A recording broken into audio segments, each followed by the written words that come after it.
NCP আসলে শুরু থেকেই কিন্তু সংস্কারের রাজনীতিটাই করে এসছে এবং আমাদের মূল চিন্তা ভাবনা কিন্তু সংস্কারকে নিয়ে এবং সংস্কারকে সামনে রেখেই কিন্তু এনসিপির জন্ম হয়েছে। জুলাইয়ের পরে শহীদদের আকাঙ্ক্ষা যেটা ছিল যে দেশ সংস্কার, বাংলাদেশকে সংস্কার করে সামনের দিকে এগিয়ে নিয়ে যাওয়া, এটার জন্যই কিন্তু আমরা একদল তরুণের সাথে এসে, বিশেষ করে আমি একজন অন্য সেক্টরে ছিলাম, সেখান থেকে এসেছি, তরুণদের সাথে এসে হাত মিলিয়েছি বাংলাদেশকে সংস্কারের জন্য।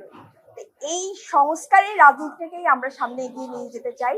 পাশাপাশি নারীর নিরাপত্তা, নারীর স্বাস্থ্য, এগুলো নিয়ে আমি আগেও কাজ করেছি। আপনারা জানেন যে আমার নারীর বিভিন্ন গ্রুপ ছিল, সেখানে আমি কাজ করেছি, বিনামূল্যে চিকিৎসা দিয়েছি।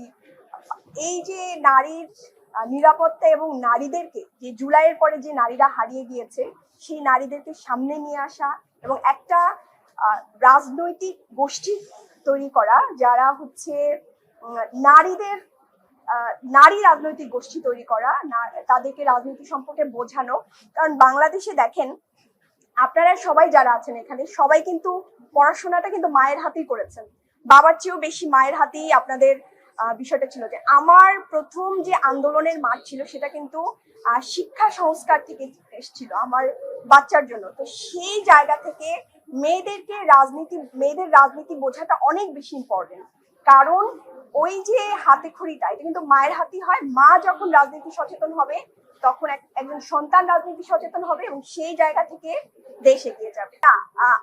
আমি শুরু থেকে প্ল্যান করে এসেছি এবং শপথ গ্রহণের পরে এবং আগে থেকে আমার চিন্তা ছিল যে সংস্কার নিয়ে অবশ্যই আমাদের একটা লড়াই সংগ্রাম থাকবে এবং সেটা সংসদেও থাকবে, সংসদের বাইরেও থাকবে, অবশ্যই মাঠেও থাকবে।